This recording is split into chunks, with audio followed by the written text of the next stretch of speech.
नोएडा में हिंसक प्रदर्शन की साजिश बेनकाब, पुलिस कमिश्नर ने खोली परतें, बवाल के पीछे सच आपको भी हिला देगा। सुरक्षा एजेंसियों के भी उड़े होश, मजदूरों को किसने भड़काया, क्या क्या खेल हुआ, सब सामने आया। अब हुआ तगड़ा एक्शन। नोएडा में जो कुछ हुआ वो किसी से छिपा नहीं, लेकिन इस बीच एक ऐसा खुलासा हुआ जिसने सबको हिलाकर रख दिया है, क्योंकि अब बवाल के पीछे की असली कहानी सामने आने का दावा किया गया। वो भी इतनी खतरनाक कहानी जिसे जानकर आप भी हैरान हो सकते हैं, क्योंकि शुरुआत में इसे मजदूरों का गुस्सा और वेतन से जुड़ा मामला माना जा रहा था, लेकिन अब खुलासा हुआ है कि इसके पीछे एक बड़ी साजिश काम कर रही थी। जैसे ही जांच आगे बढ़ी वैसे ही एक एक परत खुलती गई और अब तस्वीर साफ हो चुकी है कि इस पूरे खेल का कनेक्शन सरहद पार तक जुड़ा हुआ था। खबर है कि नोएडा बवाल के पीछे पाकिस्तान का कनेक्शन है, जिसने सुरक्षा एजेंसियों के भी होश उड़ा कर रख दिए हैं। ये वही मामला है जिसको लेकर अखिलेश यादव, ब्रजभूषण शरण सिंह समेत कई दिग्गजों ने खुलकर मजदूरों का साथ दिया था, लेकिन अब जो खुलासा हुआ है उसने सबको हैरान कर दिया है। सोशल मीडिया पर तरह तरह की चर्चाएं हो रही हैं, लेकिन इस पूरे मामले में एक बड़ा सवाल ये भी खड़ा हो गया है कि जब शहर में इतना बड़ा बवाल हुआ तब स्थानीय विधायक और सांसद आखिर कहां थे।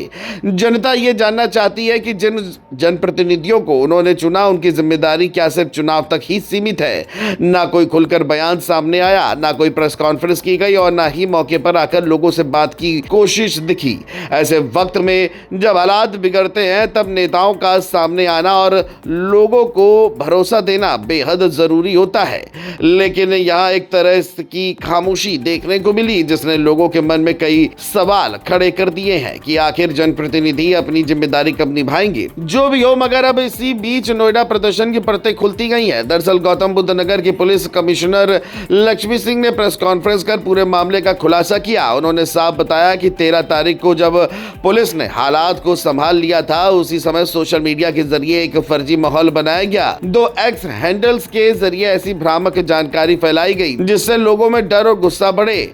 जांच में सामने आया कि मीर इलियासी और आयुषी तिवारी नाम के ये हैंडल पिछले कई महीनों से सक्रिय थे और लगातार गलत सूचनाएं फैलाकर माहौल बिगाड़ने का काम कर रहे थे।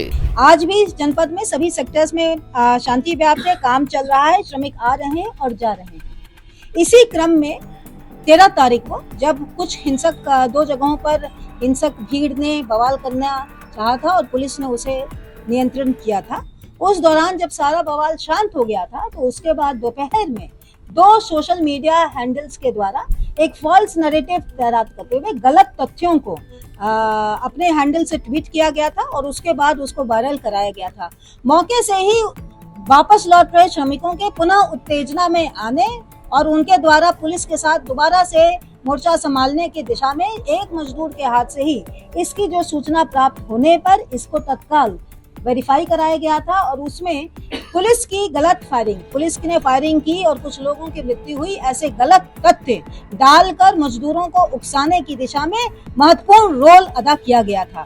ऐसी दशा में इन 2 एक्स हैंडल्स के खिलाफ में थाना सेक्टर 20 में 2 मुकदमे 13 तारीख को ही लिखे गए थे और उसके बाद विवेचना को आगे बढ़ाया गया था।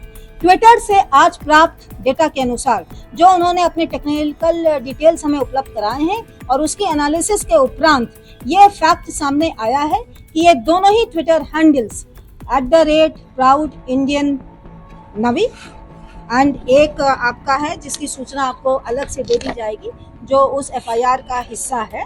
ये दोनों ही हैंडल लगातार पाकिस्तान से ऑपरेट होना पाए गए हैं। हालांकि सबसे बड़ा खुलासा तब हुआ जब इन हैंडल्स की लोकेशन ट्रेस की गई। पुलिस कमिश्नर के मुताबिक ये दोनों हैंडल्स पाकिस्तान से संचालित हो रहे थे, यानी जो बवाल नोएडा की सड़कों पर दिख रहा था उसका रिमोट कंट्रोल कहीं और से चलाया जा रहा था। यही नहीं, इसका मकसद सिर्फ एक जगह नहीं बल्कि देश के औद्योगिक शहरों में अस्थिरता पैदा करना था। जमीन पर भी साजिश का पूरा नेटवर्क एक्टिव था। पुलिस जांच में मजदूर बिगुल दस्ता का नाम संगठन सामने आया जिसने स्थानीय स्तर पर मजदूरों को भड़काने का काम किया। इसके बाद प्रमुख रुपेश राय और उसकी साथी मनीषा चौहान को गिरफ्तार कर लिया गया, जबकि आदित्य आनंद अभी फरार बताया जा रहा है। पुलिस कमिश्नर लक्ष्मी सिंह ने बताया कि QR कोड के जरिए गुपचुप व्हाट्सएप ग्रुप बनाए गए ताकि ज्यादा से ज्यादा लोगों को जोड़ा जा सके। बता दें कि अब तक 13 मुकदमे दर्ज किए जा चुके हैं और 62 लोगों को गिरफ्तार किया गया है। पुलिस का कहना है कि इनमें कई लोग ऐसे हैं जो सीधे तौर पर साजिश में शामिल थे। इसके साथ ही आरोपियों के बैंक खातों की जांच की जा रही है और उनकी फंडिंग का भी पता लगाया जा रहा है। पुलिस कमिश्नर ने साफ कहा है कि दोषियों के खिलाफ कड़ी कार्रवाई की जाए। जाएगी और जरूरत पड़ने पर राष्ट्रीय सुरक्षा कानून के तहत भी कदम उठाए जाएंगे। फिलहाल नोएडा और ग्रेटर नोएडा में स्थिति सामान्य है, फैक्ट्रियां दोबारा चलने लगी हैं और पुलिस लगातार निगरानी बनाए हुए है। लेकिन इस पूरे खुलासे ने एक बड़ा सवाल खड़ा कर दिया है कि आखिर डिजिटल माध्यम के जरिए ऐसी साजिशों को कैसे रोका जाए। नोएडा से लोकमंच के लिए ताहिर खान की रिपोर्ट।